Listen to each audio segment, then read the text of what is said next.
What's up, guys? Back for another Facebook group Rant Fridays. I missed a week. If you don't know, I launched a newer pricing tool called NeuroPrice. If you weren't on my email list, you have no idea this event even happened. I don't think I even mentioned it on YouTube.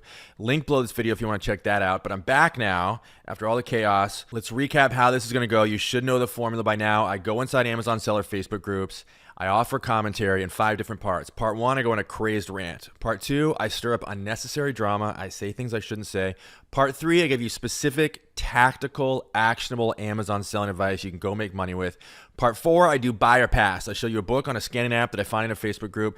I tell you what I buy it or pass on it based on the data I see in the scanning app. In Part 5, I give you life lessons disguised as Amazon lessons. I get a little bit deep, a little bit philosophical. Let's get into it.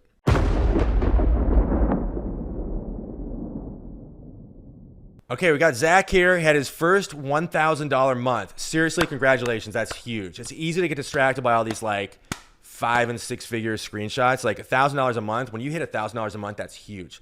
But I'm not making this video to celebrate Zach, although it is good for you, Zach. I noticed a comment below. This is Peter Valley rant time. So inevitably,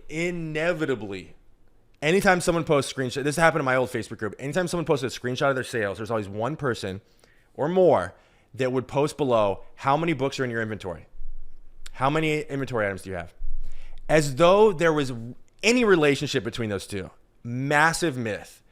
And I think the idea is, and I don't know, this person, Tori, who posted, I don't know what they're thinking, and it's not a slight on them in the slightest. I don't know what their motivation for asking that question is. But a lot of people ask that question. The assumption is this: Zach is making $1,000 a month. I want to make $1,000 a month. So if I just find out how many books Zach has, I just get that many books, and then I'm making that amount of money. Like, that literally is how tons of Amazon sellers look at it. And I can tell you there is very little relationship between how many books you have in your inventory and how much money you're making, which sounds insane. Like, you're probably ready to shut off this video because that sounds like a rant of a crazy person. It is absolutely true. Other variables matter way more than your inventory. It's the quality of your inventory. It's how fast your inventory is selling. It's how you're pricing. These are way bigger factors than the number of books. I've seen sellers that have 1,000 units in their inventory make 3 times more than sellers that have 5,000 units in their inventory. Literally. Like, that's literally how it breaks down. So again, it just made me think of this. Again, this is not a slight on Tori who asked this question, but I would encourage anyone when they see someone having success, the number of books in the seller's inventory, that should not be in the top 5 questions you're asking, ever.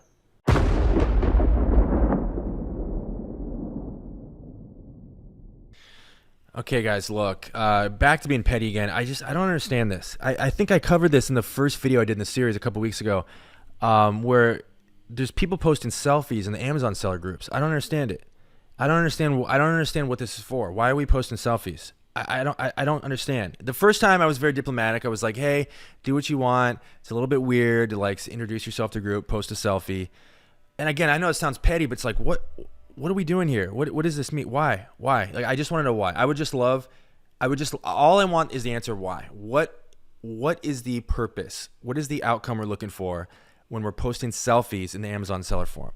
If you're looking for a husband or wife, I get, like, that's actually a reason. It would be a reason. This is a terrible place for it. Wrong platform. But okay, at least that's a reason. I don't know if that's the reason. I don't know if that's the intended outcome here. I don't know what we're doing.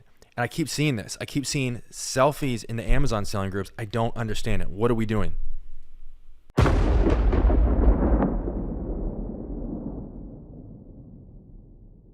Okay, here's a fun one. Smell. Any tips on removing a smell from a book? It's not cigarettes or mold. It's more of a stench. The entire book smells of it. Okay, so I have had to do this very rarely, but I've had to do it enough that I did my research and I figured out a method. So this is something you want to write down.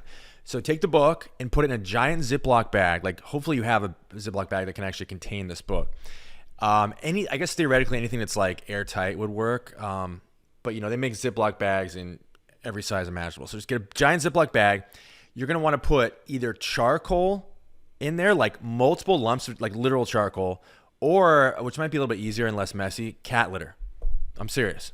Put it in there with the book, seal it, and leave it for 2 weeks. I'm not kidding. What you're looking for, obviously, is anything that will absorb smell. So charcoal serves that function. Cat litter does as well. But you just want to put it in there with the book. You could you know, it's kind of weird because you have to like, the book has to be in contact with the charcoal or the kitty litter. So navigate that however you want. But, you know, you can't like wrap the book in saran wrap and then put it in a bag. So it'll defeat the purpose, right? It works.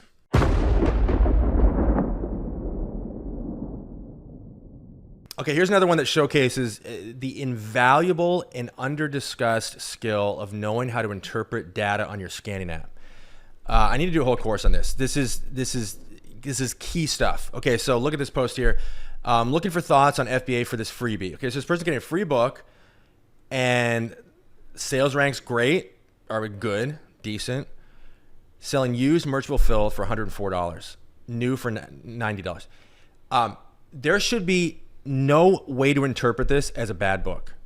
There should be no way you should look at this book and for a split second, and maybe this person just wanted to brag, and that's fine. Maybe they just want to be like, maybe they're asking like a question quote, but really they just want to show that, hey, they got this really great book for free. That's cool. That's legitimate. It's fun to brag. But listen, there should be no question here. There's nothing about this book that is a negative. Literally nothing. This is a home run for free. I mean, I'd pay $20 for this book. I'd pay $30 for this book. I'd pay $50 for this book. Probably. Maybe not. Anyway, I'd pay a lot of money for this book because it's such a home run. It's selling about once every 5 to 7 days ish, based on the rank. The profit's good. I mean, it's just like, learn how to read the data on your scanning app. You will save yourself massive amounts of time. Don't just defer to your triggers. Just actually understand how to bounce your eyes around an app, take in the few key data points that you need, and assess instantly whether a book is a home run or not, or a maybe. Lots of books are maybes. Then you dig deeper. But this is, by every measure, a home run.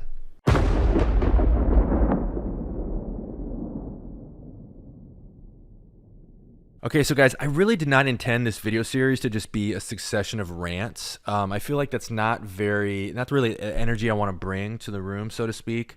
But I got to go another rant here. This person says, hey, I'm new and I'm about to start scanning thrift stores for books. I'm super scared of not finding anything. Any words of encouragement? This may seem really petty, and I'm just going to say it anyway. One of my biggest pet peeves on this earth is when it is imprecise communication. So the lesson I would give to this person, I'm not going to spend much time on this. The lesson I would give this person is, if you have a question, make it I don't mean an Amazon selling forum. I mean, if you're at a coffee shop, if you're talking to your boyfriend, anywhere in life, talking to a coworker, if you have a question, make it precise as possible. The more precise the question you ask, the better the response you're going to get, and the more useful the response you're going to get. I don't know what to do with this question. Any words of encouragement? That's not a question. Fortune favors the bold. Like, I don't know what. Like, if you ask a vague question, you're going to get a vague answer. I'm kind of curious to read these comments because I'm just like, I don't know what you say to a question like this. Just keep doing it. You'll find your niche. I mean, I read a book by Tony Robbins. You guys know, if you're younger than 40, I don't think you know who Tony Robbins is.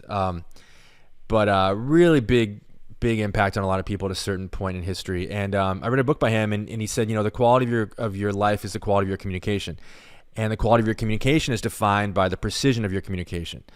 And that really stuck with me. It served me very well.